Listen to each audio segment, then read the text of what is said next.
বেয়াদবি করলে তাহলে এটা হয়তো আল্লাহর জন্য, আর এই জায়গার থেকে বাধা দেওয়া এটাও আল্লাহর জন্য। আল্লাহ রাসূল বলেন ফাকাদ ইসতাকমালা ঈমানা, এটা হলো ঈমানের পূর্ণতা। এজন্য কাউকে ভালোবাসবো কার জন্য? আরো সহজ করে বলি, সন্তানকে ভালোবাসি কার জন্য? সন্তানের মায়ে না না না, সন্তানকে ভালোবাসবো রসুলের তরিকা অনুযায়ী। আল্লাহ রসুল সন্তানদেরকে, ছোট ছোট বাচ্চাদেরকে ভালোবাসতেন। আমরা যখন এই ভালোবাসবো এইটাকে ফলো করতে হবে। রসুলও এভাবে ছোট ছোট বাচ্চাদেরকে ভালোবাসতেন। আমি ওই নিয়তে আমার সন্তানকে, আমার ছেলেকে, আমার মেয়েকে ভালোবাসবো, তাহলে এই ভালোবাসাটা হবে আল্লাহর জন্য, ঠিক কিনা? এটাই হবে ঈমানের পূর্ণতা। আপনি আপনার স্ত্রীকে ভালোবাসেন, আপনার চাহিদার কারণে ভালোবাসা, এটা কখনো আল্লাহর জন্য হয় নাই। আপনার স্ত্রীকে আপনি ভালোবাসবেন, এটা রসুলের তরিকা অনুযায়ী। রসুলও তার স্ত্রীকে ভালোবাসতেন। এজন্য আমরাও যখন ভালোবাসবো, ভালোবাসি তো, ঠিক কিনা? এই ভালোবাসাটা যেন হয় রসুলের তরিকা অনুযায়ী। যখন এই ভালোবাসাটা রসুলের তরিকা অনুযায়ী হবে, তখন এটা হবে আল্লাহর জন্য, ঠিক কিনা? আমরা মুসলমানের অন্যের প্রতি বিদ্বেষ থাকতেই পারে না, হিংসা থাকতেই পারে না। কারণ আল্লাহ রাসূল বলেন মান হাব্বা লিল্লাহি ওয়া বাগাদা লিল্লাহি, কারো সাথে শত্রুতা রাখা এটা আল্লাহর জন্য। আমরা ইমানদার মুসলমান একে অন্যের প্রতি শত্রুতা রাখতে পারি না। আমাদের শত্রুতা হবে মুসলমানদের দুশমন, আল্লাহর দুশমন, রসুলের দুশমনদের সাথে আমাদের শত্রুতা হবে, ঠিক কিনা? আমাদের টাকা পয়সা খরচ করতে হবে আল্লাহর রাস্তায়। ও আমান আ'তা লিল্লাহি ও মানা লিল্লাহি, আর যা কিছু আমরা পরিহার করব আল্লাহর জন্য, এটাই হবে আমাদের ফাকাদ ইসতাকমালা ঈমান, ঈমানের পূর্ণতা। আর এইটা শিখবো কার কাছ থেকে? উলামায়ে কেরামদের কাছ থেকে। এজন্য আল্লাহ তাআলা আমাদের প্রত্যেকের জন্য আল্লাহ তাআলা উলামায়ে কাছাকাছি রাখার তৌফিক দান করুন। সবাই বলুন আমিন। আলহামদুলিল্লাহ الحمد لله نحمده ونستعينه ونستغفره ونؤمن به ونتوكل عليه ونعوذ بالله من شرور أنفسنا ومن سيئات أعمالنا من يهده الله فلا مضل له ومن يضلله فلا هادي له ونشهد أن لا إله إلا الله وحده لا شريك له ونشهد أن سيدنا وسندنا وحبيبنا وأولانا ومولانا محمدا عبده ورسوله أرسله الله بالحق بشيرا ونذيرا وداعيا إلى الله بإذنه وسراجا منيرا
সাল্লাল্লাহু আলা সাইয়্যিদিনা ওয়া মাওলানা মুহাম্মদ ওয়া আলা আলিহি ওয়া আসহাবিহি ওয়া সাল্লাম সাল্লাল্লাহু আলা সাইয়্যিদিনা ওয়া মাওলানা মুহাম্মদ ওয়া আলা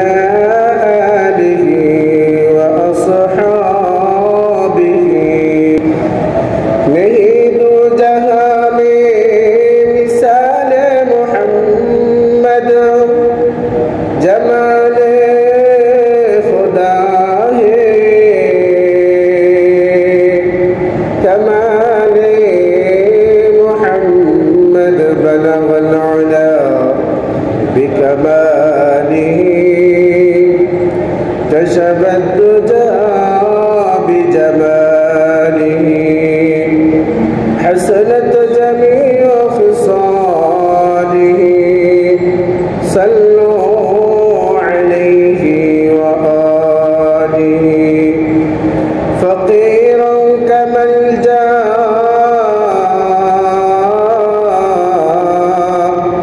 ضعيفا كما يتيما كوالي غلاما كمولى بلغ العلا بكماله كشف الدجى بجماله حسنت جميع خصاله صلوا عليه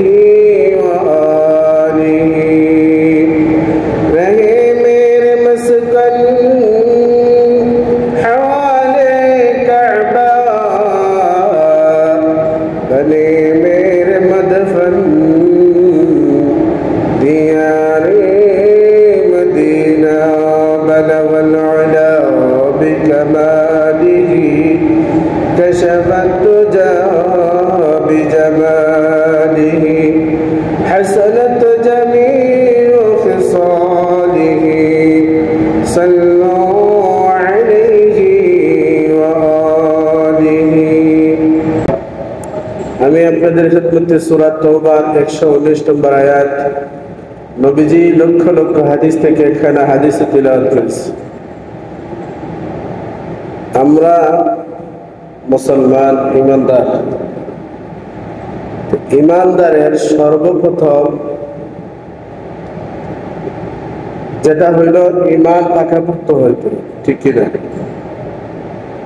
কারণ আল্লাহ বলেন জান্নাতে যাইতে গেলে দুইটা কোয়ালিটি থাকতে হবে। একটা হলো প্রাথমিক ঈমান, দুই নম্বর হলো নেক আমল। ঈমান এবং নেক আমল ঠিক আল্লাহ তাআলা তার উপর খুশি, তাকে সোজা জান্নাতে দিয়ে দিবে। পরে সুবহানাল্লাহ। এজন্য ঈমান সবার আগে। ঈমান কার আগে? আগে নামাজ, রোজা, হজ, যাকাত না আগে ঈমান? আগে ঈমান। এজন্য আল্লাহ তাআলা হাবিব মুহাম্মদ রাসূলুল্লাহ সাল্লাল্লাহু আলাইহি ওয়াসাল্লাম বলেন সাহাবায়ে কেরামদেরকে, আতাদরুনা মাল ঈমান বিল্লাহি ওয়াহদা, তোমরা কি ঈমান সম্পর্কে জানো? ঈমান কি জিনিস? সাহাবায়ে কেরাম ক্বালু আল্লাহু ওয়া রাসূলুহু আ'লাম, আল্লাহ রাসূল এবং তার আল্লাহ এবং তার রাসূলই ভালো জানেন। আল্লাহ রাসূল বললেন শাহাদাতু আল্লা ইলাহা ইল্লাল্লাহ ওয়া আন্না মুহাম্মাদার রাসূলুল্লাহ। ঈমান হইল এটা শাহাদাতু আল্লা ইলাহা ইল্লাল্লাহ, আল্লাহর উপর সাক্ষী দেওয়া যে আমি সাক্ষ্য দিলাম আল্লাহর উপর, আল্লাহকে বিশ্বাস করলাম, ওয়া আন্না মুহাম্মাদার রাসূলুল্লাহ সাল্লাল্লাহু আলাইহি ওয়াসাল্লাম, আমি আবার সাক্ষ্য দিলাম আল্লাহর হাবিব মুহাম্মদুর রাসূলুল্লাহ সাল্লাল্লাহু আলাইহি ওয়াসাল্লাম আল্লাহ তাআলার রাসূল এবং তার বান্দা। বলেন আল্লাহু আকবার। এটাই হলো ঈমান। ঈমান দ্বারা তিনটা কোয়ালিটি। ঈমানদারের কয়টা কোয়ালিটি? তিনটা কোয়ালিটি। এক নম্বরে ইকরার বিল লিসান।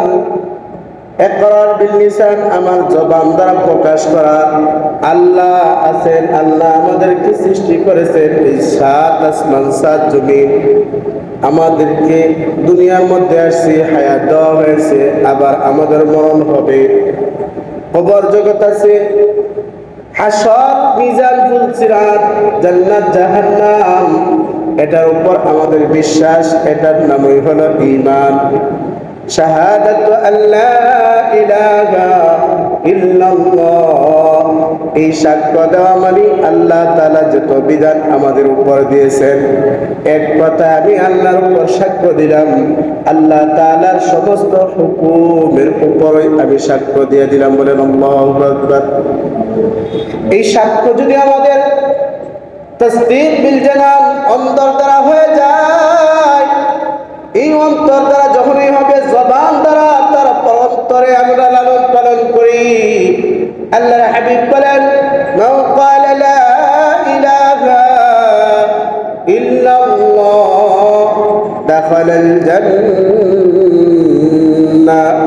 এর মাধ্যমে আল্লাহ তাআলা এই কালিমার বিনিময়ে আল্লাহ তাআলা তাকে জান্নাতে প্রবেশ করায় দিবেন। বলেন সুবহানাল্লাহ।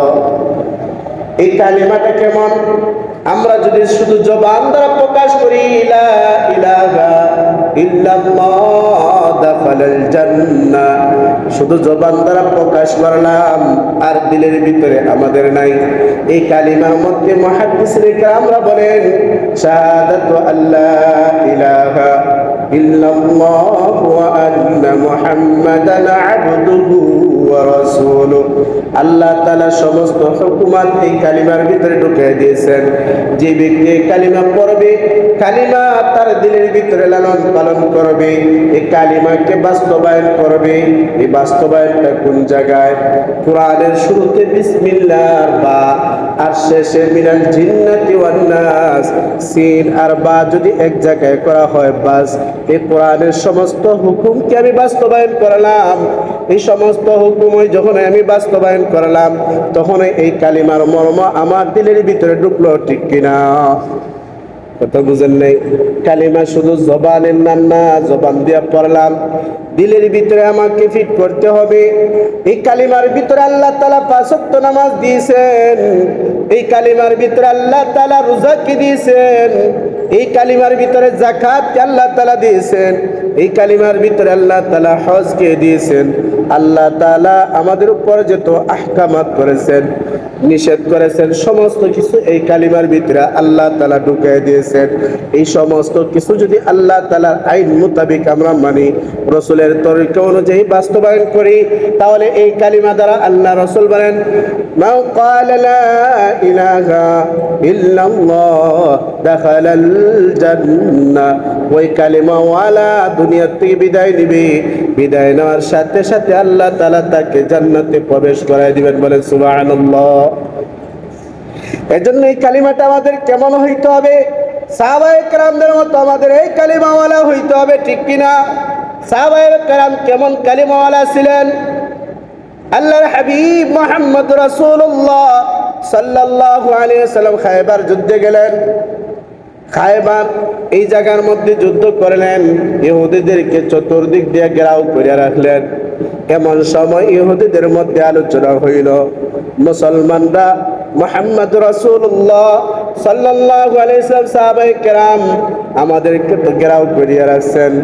এমন সময় তাদের একজন রাখাল, আসওয়াদ রাখাল, কালো রাখাল, যার নাম ওই কালো, নাম ওই আসওয়াদ, আবার রাখাল, সেই শূন্য, সে এক সময় তার মালিকের ছাগলগুলা নিয়া এইদিকে বাহির হইল, হাঁটি হাঁটি পা সাহাবায়ে কেরামদের কাছ পর্যন্ত আসলো।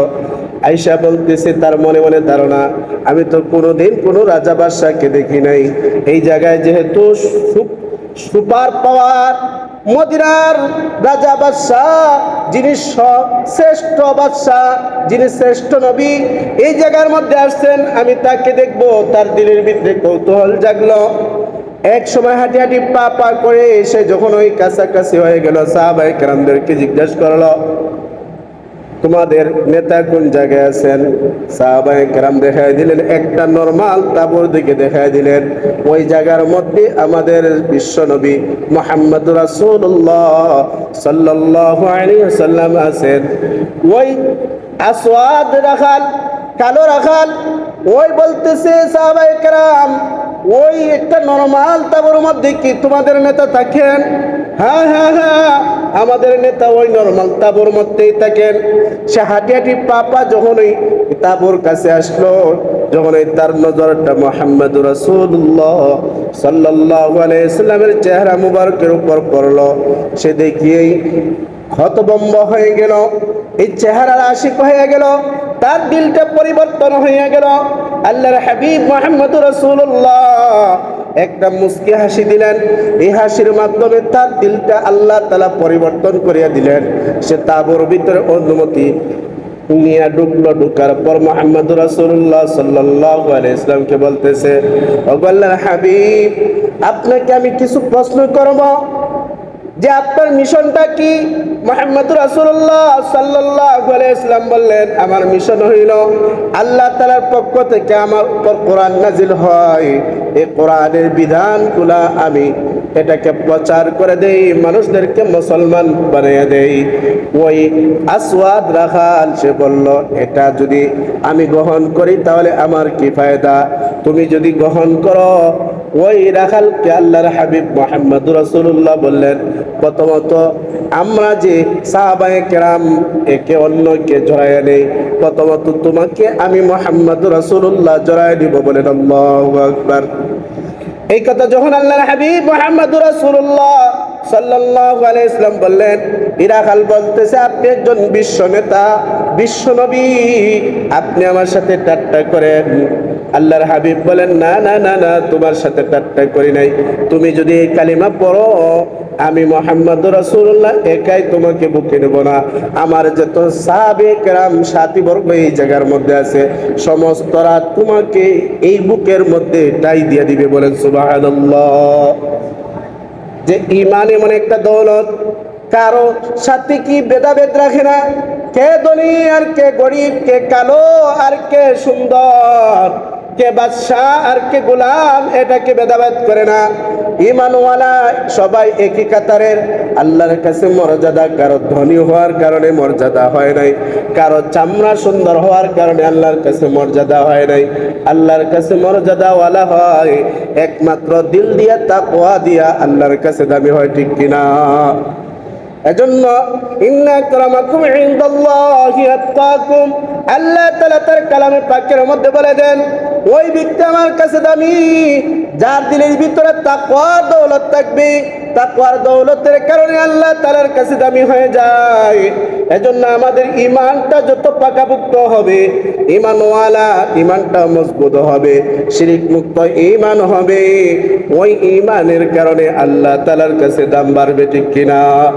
আল্লাহর হাবিব ওই আসওয়াদ রাখালকে বললেন, তুমি যদি কালিমা পড়ো, মান ক্বালা লা ইলাহা ইল্লাল্লাহ দাখালাল জান্নাহ, আমি রাসূল বললাম তুমি জান্নাতের সার্টিফিকেট পেয়ে যাইবা। বলেন আল্লাহু আকবার। ওই আসওয়াদ রাখাল বলল, আমি কালিমা পড়লাম, এমন সময় শাহাদাতু আল্লা ইলাহা ইল্লাল্লাহু মুহাম্মাদুর রাসূলুল্লাহ পরে মুসলমান হয়ে গেল। আল্লাহর হাবিব তাকে বুকে জড়ায় নিলেন। এমন সময় এই আসওয়াদ রাখাল বলতেছে, গো আল্লাহর হাবিব মুহাম্মাদুর রাসূলুল্লাহ সাল্লাল্লাহু আলাইহি ওয়াসাল্লাম, এই মুহূর্তে আমি তুই কাজ করতে পারি। আল্লাহর হাবিব বললেন, এখন তো নামাজের সময় নাই, তোমাকে বলবো নামাজ পড়ো, নামাজ পড়ার সময় নাই, রোজার সময় নয় যে বলবো তুমি রোজা রাখো, হজের সময় নয় যে বলবো হজ করো, তোমার কাছে তো অর্থ সম্পদ নাই যে তোমাকে বলবো তুমি আল্লাহর রাস্তায় খরচ করো। এই মুহূর্তে একটা কাজ আছে, যে কাজ সম্পর্কে আল্লাহর হাবিব মুহাম্মদুর রাসূলুল্লাহ সাল্লাল্লাহু আলাইহি ওয়াসাল্লাম বলেন, ওয়া'লামু আন্নাল জান্নাতা তাহতা জিলালিস সুয়ুফ, যে তরবারির নিচে যুদ্ধের ময়দানে চাপায়া পড়বে, শাহাদাত বরণ করবে, নিশ্চিত আল্লাহ তাআলা তাকে জান্নাতওয়ালা বানিয়ে দিবেন। বলেন আল্লাহু আকবার। ওই ব্যক্তি বলতেছে, আল্লাহর হাবিব মুহাম্মদুর রাসূলুল্লাহ, আমি যুদ্ধের ময়দানে অংশগ্রহণ করব। আমি যুদ্ধের ময়দানে দুইটা দিক, একটা হইল আমি যদি যুদ্ধের ময়দানে শাহাদাত বরণ করি তাহলে আমার কি ফায়দা, আর যদি আমি বেঁচে গাজী অবস্থায় আসি তাহলে আমার কি ফায়দা। আল্লাহর হাবিব মুহাম্মদুর রাসূলুল্লাহ বললেন, ও আসওয়াদ রাখাল, তুমি আগে শুনে রাখো, তুমি তো যুদ্ধের ময়দানে অংশগ্রহণ করবা, এর আগে শুনে রাখো, তুমি তো বারবার বলতেছো তোমার চেহারা কুচনি, তোমার বডিটা কালো, তোমার শরীর থেকে দুর্গন্ধ বাহির হয়। আমি রাসূল তোমাকে ঘোষণা দিলাম, তুমি যদি এই যুদ্ধের ময়দানে শাহাদাত বরণ করো, শাহাদাত বরণ করার কারণে তোমার চেহারাটা আল্লাহ তাআলা 14 তারিখের পূর্ণিমার চাঁদের মতো পরিষ্কার বানিয়ে দিবেন। বলেন আল্লাহু আকবার। তোমার শরীর থেকে মিষ্টি আম্বরের ঘ্রাণ বাহির হবে, শরীরের মধ্যে আর কোনো দুর্গন্ধ থাকবে না। এই কথা যখনই বললেন, ওই সাহাবী আর বললেন, ও আল্লাহর রাসূল, আর লেট করার সময় নাই, আমি যুদ্ধের ময়দানে চললাম। আল্লাহর হাবিব বললেন, না না না, তোমার মালিকের যে ছাগলগুলা নিয়ে আসছো ওইগুলা তাদের মধ্যে পৌঁছায় দাও। বলেন আল্লাহু আকবার। এই সময় কি এই ছাগলগুলা শত্রুদের মাল সামানা এগুলা জব্দ করা যাইছিল, কিন্তু আল্লাহর হাবিব তা করেন নাই। কেন করেন নাই? যাতে ওই শিক্ষাটা হয় বেঈমানদের, কাফেরদের, যে আল্লাহর হাবিব কত সুন্দর চরিত্রওয়ালা। ওই সময় তাদের মালগুলা আমানত এই রাখালের কাছে ছিল, ওই আমানতগুলা পৌঁছায় দিলেন। পৌঁছায় দেওয়ার পরে যখন ওই যুদ্ধের ময়দানে আসওয়াদ রাখাল যুদ্ধের ময়দানে শরীক হইয়া গেলেন, এক পর্যায়ে আল্লাহ তাআলা খায়বার যুদ্ধের মধ্যে মুসলমানদের বিজয় দিয়া দিলেন। যখন এই বিজয়ের দামামা বেজে উঠল, সাহাবায়ে কেরাম এই সময় যারা দুনিয়া থেকে বিদায় নিয়ে শাহাদাত বরণ করেছিলেন তাদের লাশ এক জায়গায় জমা করেছিলেন, আর যারা আহত হয়েছে তাদেরকে এক জায়গায় জমা করিয়া তাদেরকে চিকিৎসা দিলেন। এমন একটা লাশ, সেই লাশ কাফেররাও নেয় নাই। সাহাবায়ে কেরাম ওই জায়গার মধ্যে জটলা হয়ে দাঁড়ায় রইলেন। আল্লাহর হাবিব ওইদিকে আগাইলেন, আগে দেখলেন সাহাবায়ে কেরাম দাঁড়ায় রয়েছেন, একটা লাশকে চিনেন নাই। আল্লাহর হাবিব জিজ্ঞাসা করেন, ও আমার সাহাবায়ে কেরাম, কি বিষয়? আল্লাহর হাবিব, কাফেরদের লাশ হইলে তারা নিয়ে যাইত, কিন্তু আমরা তো তাকে কেউ চিনি না। আল্লাহর হাবিব আগায় গেলেন, দেখলেন ওই সাহাবী আর কেউ নয়, আসওয়াদ রাখাল, যে একটু আগেই ইমানদার হয়েছিল, ইমানদার হইয়া যুদ্ধের ময়দানে অংশগ্রহণ করেছে। আল্লাহর হাবিব ছাড়া আর কেউ জানে না।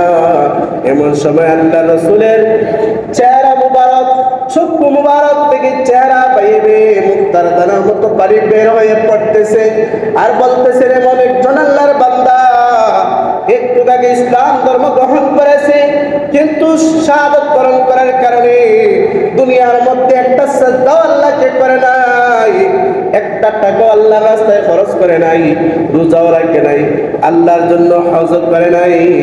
এমন একজন মানুষ দুনিয়ার মধ্যে অল্প টাইম আগে ইসলাম ধর্ম গ্রহণ করেছে, আর যুদ্ধের ময়দানে শরীক হওয়ার কারণে, শাহাদাত বরণ করার কারণে আল্লাহ তাআলা তাকে জান্নাতের ফেরদাউসের মালিক বানিয়ে দিয়েছেন। বলেন আল্লাহু আকবার। এই জান্নাতের ফেরদাউসের মালিক আমরা হইতে চাই কিনা? কথা বুঝেন নাই? না আমরা এই দুনিয়াতে থাকবো? এই দুনিয়াতে কি কেউ থাকবে? কেউ থাকার জন্য আসে নাই। এই দুনিয়াতে আমরা এক সময় ছিলাম না, ওই দুনিয়াতে আল্লাহ তাআলা আমাদেরকে পাঠিয়ে দিয়েছেন পরীক্ষা স্বরূপ। আইয়ুকুম আহসানু আমালা, দুনিয়ার মধ্যে নেক আমল নেওয়া, আল্লাহর সাথে পরীক্ষা। এই পরীক্ষা যদি আমরা ঈমানটা মজবুত বানাইতে পারি, আমলটা পরিপূর্ণভাবে আল্লাহ তাআলার হুকুম রাসূলের তরিকা অনুযায়ী বাস্তবায়ন করতে পারি, তাহলে আল্লাহ তাআলা আমাদেরকে বিনিময়ে জান্নাত দিয়ে দিবেন, ঠিক কিনা? ওই জান্নাতের আশায় আল্লাহ তাআলাকে রাজি খুশি করার জন্য জাহান্নাম থেকে বাঁচিয়ে আমাদেরকে ঈমান পরিপূর্ণ ঈমান বানাইতে হবে। শিরক মুক্ত ঈমান, বেদাত মুক্ত আমল আমাদেরকে বানাইতে হবে, ঠিক কিনা? ওই আসওয়াদ খান আল্লাহ তাআলা মুহূর্তের ভিতরে তাকে জান্নাতুল ফেরদাউসের মালিক বানিয়ে দিলেন। কেন? ঈমানের তিনটা কোয়ালিটি শুধু মুখ দ্বারা প্রকাশ করছে, আল্লাহকে বিশ্বাস করে, জান্নাত জাহান্নাম বিশ্বাস করছে, আল্লাহর হাবিব মুহাম্মদ রাসূলুল্লাহ কি রাসূল হিসেবে স্বীকৃতি দিয়েছে, মুখ দ্বারা প্রকাশ করছে, তাসদীক বিল জানান অন্তর দ্বারা বিশ্বাস করছে, কিন্তু কোনো আমল করে নাই। তারপর আল্লাহ তাআলা তার মর্যাদা এমন বাড়ায় দিয়েছেন, সাথে সাথে জান্নাতুল ফেরদাউসের মালিক বানিয়ে দিয়েছেন। বলেন আল্লাহু আকবার।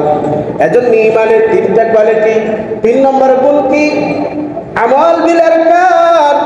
আমাদেরকে ঈমান জানলাম, জান্নাত জাহান্নাম আল্লাহর উপরে বিশ্বাস করলাম, আসমানি কিতাবের উপরে বিশ্বাস রাখলাম, কোরআনের উপর বিশ্বাস রাখলাম, ফেরেশতাগণের উপর বিশ্বাস রাখলাম, আল্লাহর পয়গম্বর রাসূলগণের উপর বিশ্বাস রাখলাম। ওই বিশ্বাস অনুযায়ী যদি আমাদের জিন্দেগিটা যাপন করতে পারি, তাহলে আমাদের জন্য আল্লাহ রাসূল বলেন, মান ক্বালা লা ইলাহা ইল্লাল্লাহ দাখালাল জান্নাহ। এই কালিমা ওয়ালার কারণে আল্লাহ তাআলা তাকে জান্নাতে পৌঁছায় দিবেন। আমরা শুধু কালিমার মন্ত্র কি জানি যে কালিমা পড়লেই জান্নাতওয়ালা? না, কালিমার তিনটা স্তর। একটা হইল জবান দ্বারা প্রকাশ করা, 2 নম্বর হইল অন্তর দ্বারা বিশ্বাস করা, 3 নম্বর হইল এই কালিমার মধ্যে আল্লাহ তাআলার সমস্ত কোরআন ঢুকাই দিয়েছেন, এই কোরআনের হুকুম আহকাম গুলাকে বাস্তবায়ন করা, যা নিষেধ করেছেন তার থেকে বাঁচা, নবীজির তরিকা অনুযায়ী চলা। তাহলে এই কালিমাটা আমাদেরকে পরিপূর্ণ জান্নাতওয়ালা বানায় দিবে, ঠিক কিনা? দেখেন সাহাবায়ে কেরামদের চিত্র আমাদের সামনে, এটা আমাদের জন্য নমুনা, জান্নাতওয়ালা হওয়ার জন্য নমুনা, আমাদেরকে খাঁটি বানানোর জন্য নমুনা। সিরিয়ার গভর্নর বানায় দিলেন উবাইদা ইবনে জাররাহ রাদিয়াল্লাহু তাআলা আনহুকে। ওমর রাদিয়াল্লাহু তাআলা আনহু ওই সময় যখন রাসূলের যুগে মদিনায় ছিলেন, সাদামাটা মদিনা ছিল, এত সুন্দর চাকচিক্য ছিল না। সেই সময় সবথেকে সুপার পাওয়ার কায়সার কিসরা ওই সিরিয়ার মধ্যে গভর্নর উবাইদা ইবনে জাররাহকে তরতর করিয়া কাঁপত, তার পায়ের নিচে লুটিয়ে পড়ত, ধন সম্পদের স্তূপ তার পায়ের নিচে থাকত। আল্লাহর পয়গম্বরের সাহাবী খলিফাতুল মুসলিমিন ওমর রাদিয়াল্লাহু তাআলা সিরিয়ার মধ্যে সফর করলেন মুসলমানদের অবস্থাগুলা জানার জন্য। সেই জায়গার মধ্যে পরিদর্শন করতেছেন। এক সময় ওনার দিলের ভিতরে জাগলো, উবাইদা ইবনে জাররাহ আগের মতো রয়েছেন না, পরিবর্তন হয়ে গেছেন। সিরিয়া তো বড় চাকচিক্য শহর, সেই জায়গার মধ্যে কি উনি ধনের স্তূপের মধ্যে ঈমানটা, দিলটা কি আগের মতো রয়ে গেছে না পরিবর্তন হয়ে গেছে? উনি পরীক্ষা করার জন্য মুসলমানদেরকে ঘুরিয়া ঘুরিয়া দেখলেন। আর উবাইদা ইবনে জাররাহ রাদিয়াল্লাহু তাআলা কে বললেন যে ভাই, আপনার ঘরের ভিতরে আমি যাব। উবাইদা ইবনে জাররাহ বললেন, খলিফাতুল মুসলিমিন ওমর রাদিয়াল্লাহু তাআলা, আপনি যদি আমার ঘরের ভিতরে যান তাহলে আপনার চোখের পানি পালানো ছাড়া আর আপনার কিছু করার থাকবে না। হ্যাঁ, আমি আপনার ঘরের ভিতরে যাব। এমন সময় যখন ওনার গভর্নরের কাজ শেষ করিয়া সন্ধ্যাবেলা ওনার ঘরের দিকে রওনা করলেন, শহর পাড়িয়া এমন ভাবে হাওর পার হইয়া এক জায়গার মধ্যে নরমাল একটা ঝুপড়ির ভিতরে ঢুকলেন। ওমর রাদিয়াল্লাহু তাআলা ওই জায়গার মধ্যে ঢুকিয়া দেখলেন একটা বাটির মধ্যে কিছু রুটি ভিজানো, আর একটা জায়নামাজ, আর একটা বদনা ছাড়া আর কিছু নাই। ওমর রাদিয়াল্লাহু তাআলা জিজ্ঞেস করলেন, উবাইদা ইবনে জাররাহ, আপনার আসবাবপত্র কোথায়? উবাইদা ইবনে জাররাহ রাদিয়াল্লাহু তাআলা বলেন, খলিফাতুল মুসলিমিন ওমর রাদিয়াল্লাহু তাআলা দুনিয়ার মধ্যে চলার জন্য এই জায়নামাজ আর এই লুটাটাই প্রয়োজন, আর অন্য কিছু দরকার নাই। ওই বাটির মধ্যে বাটিটা নিয়ে বললেন, এটা কি? বলে, 1 সপ্তাহ আগে একজন মহিলা এসে আমাকে রুটি বানাইয়া দেই, শক্ত হয়ে যায়। যখন ওই প্রয়োজন পড়ে ওই বাটির ভিতরে পানির মধ্যে রাখি, নরম হয় তখন চিবাই চিবাইয়া দিলের ক্ষুধাটা নিবারণ করি। এই অবস্থায় আমার জিন্দেগি চলতেছে। ওমর রাদিয়াল্লাহু তাআলা চোখের পানি টপ টপ করে পড়তেছে আর কাঁদতেছেন যে উবাইদা ইবনে জাররাহ রাসূলের যুগে যেভাবে সাদামাটা ছিলেন, এখন আল্লাহ তাআলা তার ধন সম্পদের কারণে দিলটা পরিবর্তন হয় নাই, চাকচিক্যের মধ্যে উনি পড়েন নাই। আল্লাহওয়ালা সাহাবী, বুজুর্গ সাহাবী, তার দিলটাও আল্লাহওয়ালা। রাসূলের জামানায় যেমন ছিলেন এখনো তেমন রয়ে গেছেন। এই কালিমা কি এমন একটা কালিমা যে কালিমা কি জাদুমন্তর কালিমা? না না না, এই কালিমা তো এমন একটা কালিমা যে আল্লাহ তাআলার পক্ষ থেকে এই কালিমার মানুষদেরকে অন্ধকার জগৎ থেকে বাহির করিয়া স্বর্ণের টুকরা বানাইয়া জান্নাতের টুকরা বানাইয়া দেয়। বলেন আল্লাহু আকবার। এজন্য এই কালিমার উপর আমাদেরকে চলতে হবে, ঠিক কিনা? সাহাবায়ে কেরাম কিভাবে চলেছেন? সম্পদের স্তূপের উপর তাদের পায়ের নিচে যখন জমাহিত হইতো তখন এই সম্পদের মায়া তাদের দিল থেকে পরিবর্তন করে নাই, আখিরাতকে ভুলেন নাই। আজকে আমরা সম্পদের কারণে আখিরাতকে ভুলে ফেলেছি, ঠিক কিনা? কথা বুঝেন নেই? সম্পদের কারণে আমরা আখিরাতকে ভুলে ফেলেছি। ওই সম্পদটা শুধু আমরা জমাই করে রাখতেছি, যে সম্পদটা একদিন আমাদের জন্য সাপ হয়ে যাবে। ওই সম্পদটা একদিন আমাদের জন্য উত্তপ্ত গরম হইয়া ছেদ দিতেই থাকবে। ওই সম্পদটা আমাদের জমাইত আছে, যে সম্পদ কিয়ামতের ময়দানে কোনো কাজে আসবে না। ওই সম্পদ একদিন উত্তপ্ত হইয়া বলবে আনা মালুকা আনা কানজুকা, এভাবে আঘাত করতেই থাকবে আর বলবে এটাই হলো আমি তোমার দুনিয়ার সম্পদ, জমানো সম্পদ। যে সম্পদটা তুমি দুনিয়ার মধ্যে গরিব অসহায়দের মধ্যে বন্টন করো নাই, যে সম্পদটাকে তুমি হালাল পন্থায় উপার্জন করো নাই, যে সম্পদটা তুমি সুদের কারবারে লাগাইয়া বাড়াইছো, এই সম্পদটার কারণে আজকে তুমি এই জাহান্নামের আগুনের মধ্যে উত্তপ্ত। ওইটা একদিকে জাহান্নামের আগুন, আরেকদিকে এই সম্পদগুলা উত্তপ্ত বানাইয়া তাকে ছেড়ে দেওয়া হবে। কেমন কঠিন অবস্থা হবে। কিন্তু সাহাবায়ে কেরামকে সম্পদ দ্বারা দুনিয়া বদলায় দেয় নাই। তারা সম্পদ এক জায়গায় রাখছেন, কিন্তু আল্লাহ তাআলার হুকুমগুলা দিলের ভিতরে রাখছেন। এজন্য আল্লাহ তাআলার কাছে ধনী গরিবের কোনো মূল্য নাই, একমাত্র মূল্য হইল ঈমান আর তাকওয়ার মূল্য, ঠিক কিনা? এজন্য আমাদেরকে তাকওয়া দৌলত অর্জন করতে হবে। আল্লাহ তাআলা বলেন ইন্না আকরামাকুম ইনদাল্লাহি আতকাকুম। ধনীর কোনো মূল্য আল্লাহর কাছে নাই, গরিবের কোনো মূল্য নাই। যার দিলের ভিতরে ঈমান থাকবে, তাকওয়া থাকবে, সুন্দর কালোর কোনো মূল্য নাই। সুন্দর দিলটা, সুন্দর তাকওয়াওয়ালা আল্লাহর কাছে দামি বড়, ঠিক কিনা? এজন্য আমাদেরকে সুন্দর দিল বানাইতে হবে। এজন্য আল্লাহ তাআলা বলেন ইয়া আইয়ুহাল্লাযীনা আমানুত্তাকুল্লাহ ওয়া কুনু মা'আস সাদিকিন। আল্লাহ বলেন হে ঈমানদাররা, আমি আল্লাহকে ভয় করো। ওয়া কুনু মা'আস সাদিকিন। তুমি তো এমনিতে ঈমান বানাইতে পারবে না, তুমি তো এমনিতে তাকওয়ালা হইতে পারবে না। তুমি সত্যবাদীদের নিকটে যাও, তাদের দ্বারা কাছে থাকো, তাদের দ্বারা তোমার দিলটাকে পরিবর্তন করো।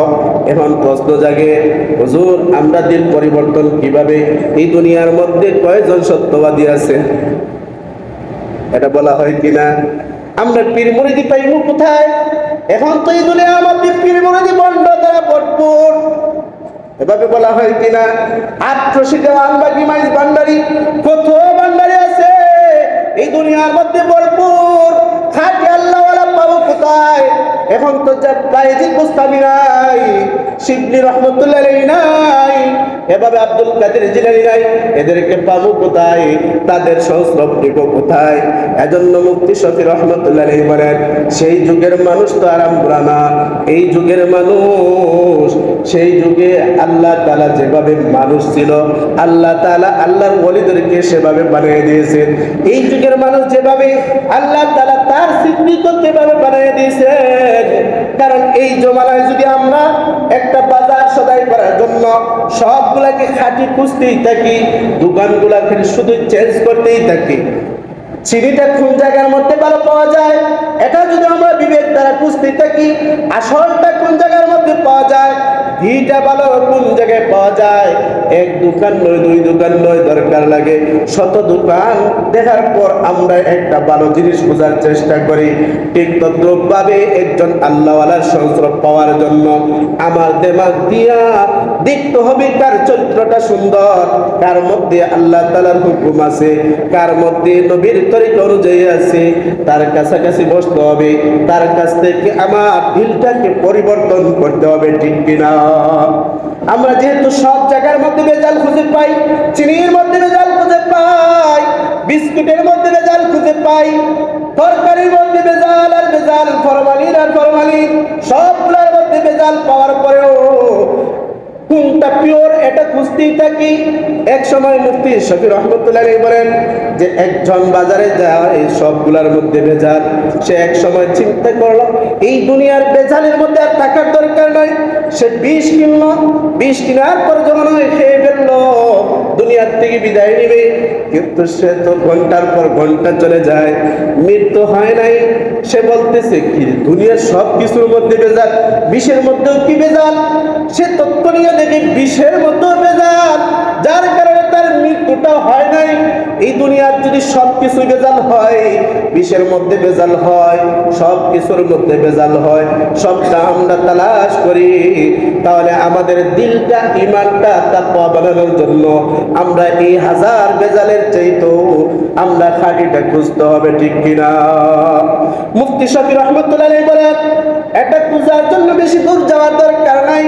আপনার মহল্লার মসজিদের খাদিম যিনি হবেন তার কাছেও যদি আপনি গিয়ে বসেন, একজন আদনা মুয়াজ্জিন, আমাদের মসজিদ শব্দ আলিম, আদনা মুয়াজ্জিনও যদি হয়, সে তো দৈনিক 5 ওয়াক্ত আল্লাহর নাম উচ্চারণ করে, আল্লাহু আকবার, আল্লাহু আকবার, রাসূলের উপর সাক্ষ্য দেয় আশহাদু আল্লা ইলাহা ইল্লাল্লাহ, এভাবে তার জবান দ্বারা আল্লাহর বরত্ব প্রকাশ হয়, আল্লাহ তাআলা সাক্ষী দেয়, নবী মুহাম্মদ রাসূলুল্লাহ সাল্লাল্লাহু আলাইহি ওয়াসাল্লামের উপর সাক্ষ্য দেয়। দুনিয়ার আর কারো কাছে যাওয়ার দরকার নাই, একজন আদনা মুয়াজ্জিনের কাছেও যদি তুমি বসে থাকো তাহলে তোমার দিলটা অটোমেটিক পরিবর্তন হয়ে যাবে, ঠিক কিনা? এজন্য এখান থেকে আমাদের শিক্ষা গ্রহণ করতে হবে, ওয়াকুনু মা'আস সাদিকিন, আল্লাহ বলেন সত্যবাদীদের অন্তর্ভুক্ত, সত্যবাদীদের সাথে সাথী হয়ে যাও। এজন্য আমাদেরকে আমাদের দিলটা পরিবর্তন করার জন্য কার কাছাকাছি হব? বুঝলেন? উলামায়ে কেরামদের কাছাকাছি হইতে হবে। আল্লাহ রাসূল অন্য এক হাদিসের মধ্যে বলেন ঈমানের পূর্ণতা 4 জায়গায় পাওয়া যায়। 1 নম্বর মান আহাব্বা লিল্লাহ, কাউকে ভালোবাসতো তো আল্লাহর জন্য। আমরা এখানে সবাই ঈমানদার মুসলমান, একে অন্যের প্রতি ভালোবাসা কার জন্য বলেন? কিছু বলবেন না? একে অন্যের প্রতি ভালোবাসা কার জন্য? একে অন্যের প্রতি ভালোবাসা আল্লাহর জন্য। আবার বেঈমান কাফিরদের প্রতি আমাদের ঘৃণা। আল্লাহ রাসূল বলছেন মান আহাব্বা লিল্লাহি ওয়া বাগাদা লিল্লাহি, তাদের প্রতি বিদ্বেষ রাখাটা এটা আল্লাহর জন্য। আজকে ইসরায়েলের পণ্যগুলো আমরা বয়কট করা এটা আমাদের ঈমানি দায়িত্ব। 2 নম্বর 3 নম্বর ওয়া আ'তা লিল্লাহি, কাউকে কোনো কিছু দেওয়া আল্লাহর জন্য। কার জন্য বলেন? আল্লাহর জন্য। ওয়া মানা'a লিল্লাহি, কাউকে কোনো কিছু খারাপ কাজ থেকে বাধা দেওয়া এটা আল্লাহর জন্য। কার জন্য বলেন? ধরেন এখানে একটা খেলার আয়োজন করা হইল, ওই জায়গায় আমরা যদি কয়েকজন, একজন দাতা, বড় দাতা, খেলার আয়োজনের যা কিছু লাগবে অনেক টাকাগুলো দিয়ে দিবে।